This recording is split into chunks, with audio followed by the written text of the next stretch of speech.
On Monday, the ABC reported that leading neurologists and movement disorder specialists have made submissions to the Australian chemical regulator calling for a ban on paraquat over its links to Parkinson's disease. The Minister has stated that the use of the chemical paraquat sits with the medical regulator, APVMA. 28 independent studies from the last 15 years have shown that animals injected with paraquat develop signs of Parkinson's disease. In August, the ABC revealed that the report that the APVMA have relied on for their advice in relation to the connection between Parkinson's and paraquat was based on an unpublished paper by the maker of the chemical, Syngenta. The APVMA have told the ABC that they are due to make their final decision on paraquat in February next year. My question to the Minister for Primary Industries, therefore, is what is the government doing to protect the community from the risks associated with this chemical in the meantime? And in particular, is she concerned about the welfare of people living in the regions that may be exposed to this chemical? Minister for Primary Industries and Regional Development. Thank you, Mr President, and I thank the honourable member for his question. I think the claims that is made in regards to a single paper certainly is not something that appears in my briefings on this.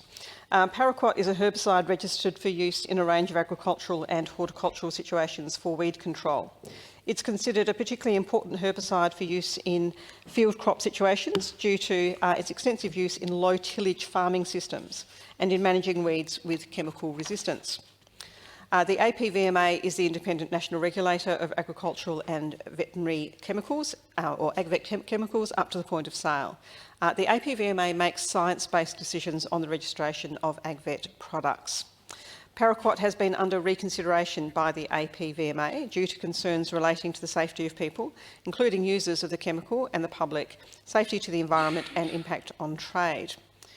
On the 30th of August this year, the APVMA published its proposed regulatory decision on paraquat.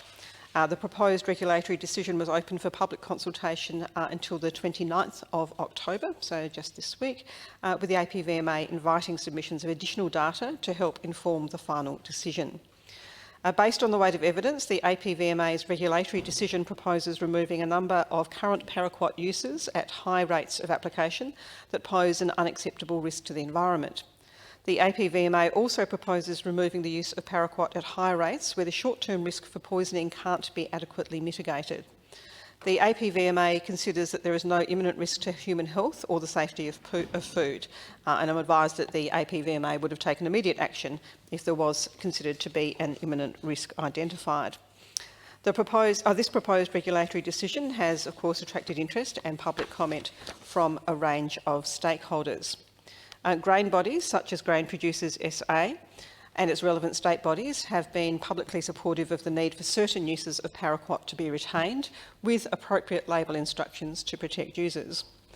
Medical bodies, including leading neurologists and movement disorder specialists, have, I'm advised, been calling for paraquat to be banned.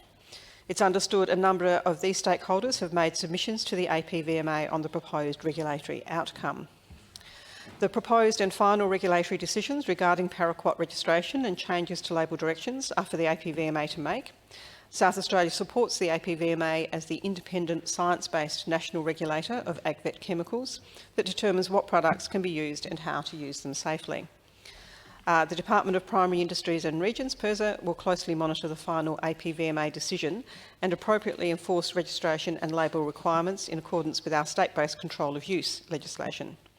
I'm advised that the APVMA is due to make its final regulatory decision on paraquat by February 28, 2025, and in the meantime, the current registrations and label instructions remain applicable for paraquat. Honourable Ben Hood.